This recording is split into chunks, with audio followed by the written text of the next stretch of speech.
Hello, friends. My name is Lynette. Today I'm going to be talking about menopause. How do you survive menopause? Um, the reason that I'm doing this video is, first of all, I would like to change the mindset, or not to change the mindset, but to change the way that people see menopause. You have to understand that, to be very honest with you, menopause is just a normal transition that a woman makes. It's a transition, the same way that you transition from being a little girl to being a woman when you start to have your period. It was a transition. It's the same thing. You transition from being a little girl into becoming a woman. And in that moment of your life, well, you are confused. You don't know what's happening. Most of the time, I want to say that the same way that happens with menopause back in the day, at least for the age I am turning 52. Back in the day, they wouldn't really talk about menses or period or menstruation or what happens to your body when you go through this process. It was something that nobody discussed.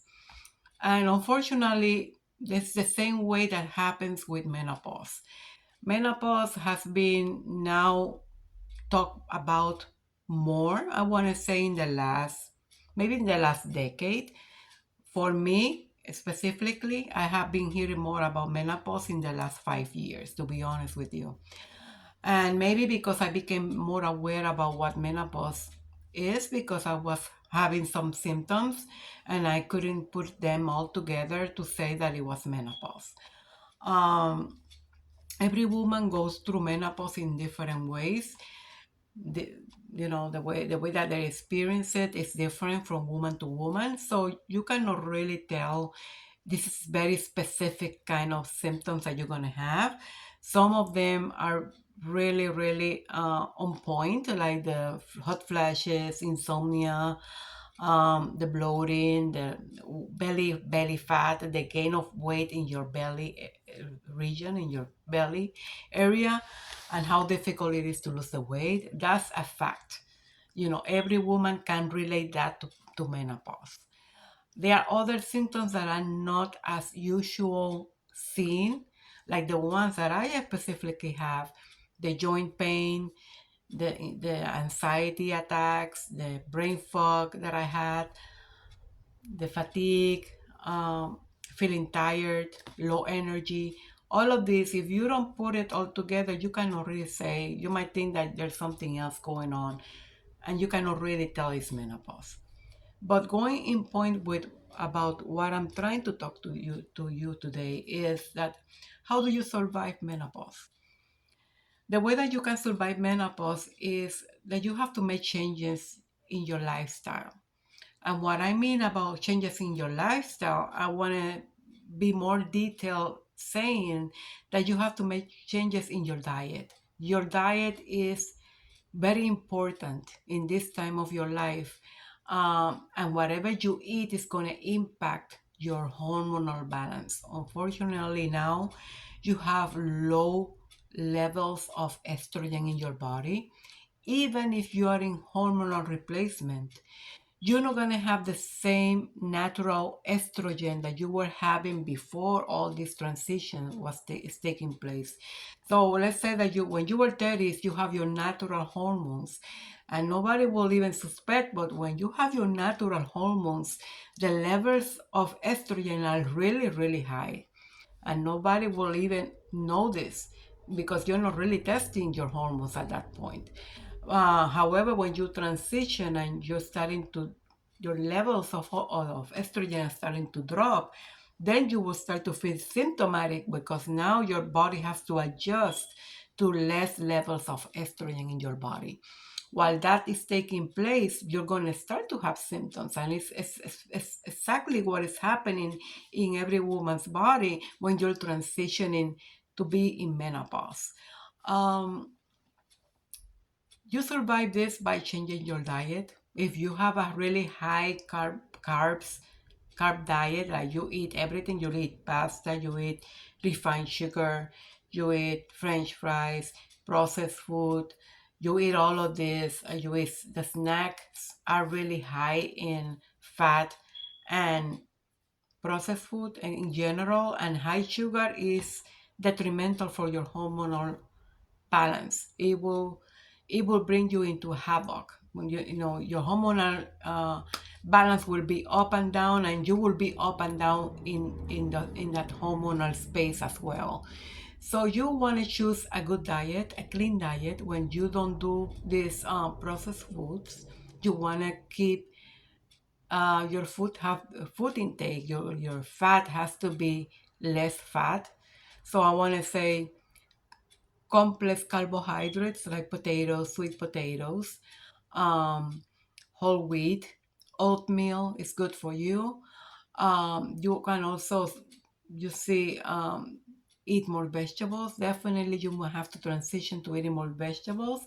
And this is coming from a person that don't didn't like vegetables at all. I have to make the changes, even though I didn't like them.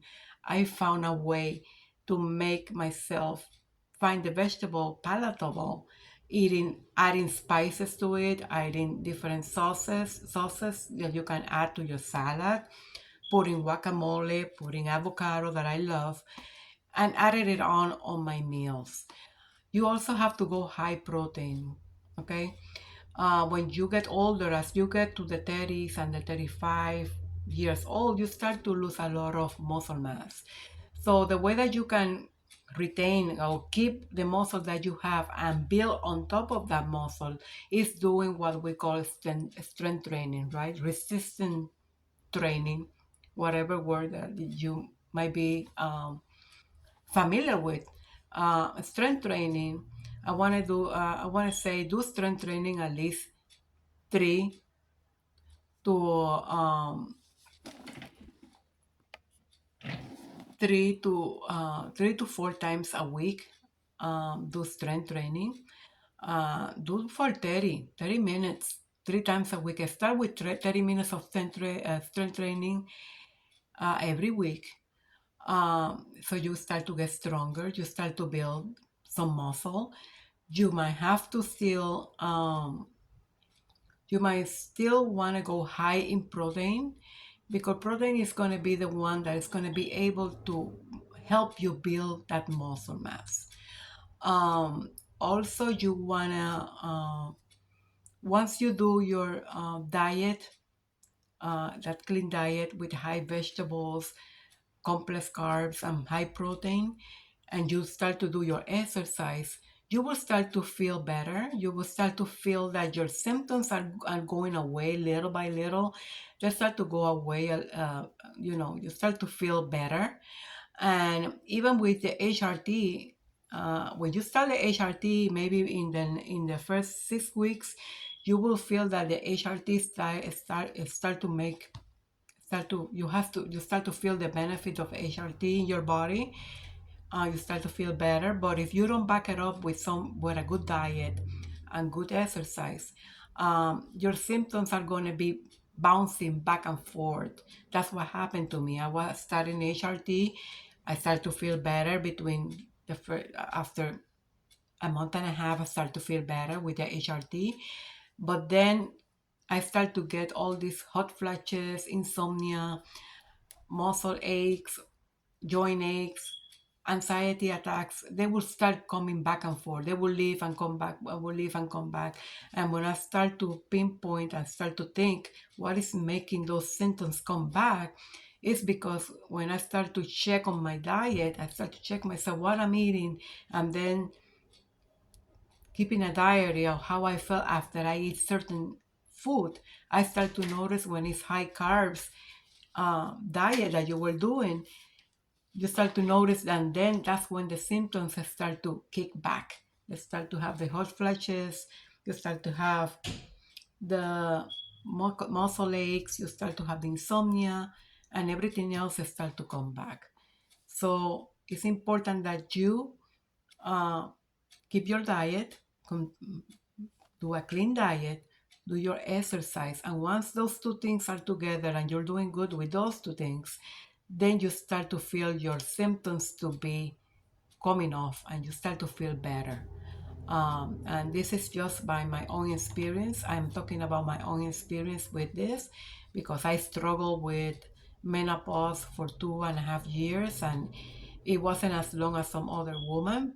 But maybe because I pay attention and hear what the other experts were talking about diet and such, I start to pay attention to my own symptoms, and I was able to say, yeah, definitely the diet needs to come, and definitely the strength training is doing me a lot of good to me. I know I notice a lot of benefit in in eating good and having good exercise.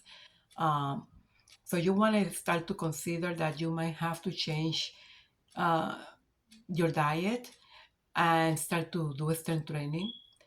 And I'm not saying cardio because cardio it's not really good for woman of 40 or more than 40 because with cardio you lose a lot of muscle mass, and some people are not aware of that. They go and do a lot of cardio, and cardio is good for to lose fat.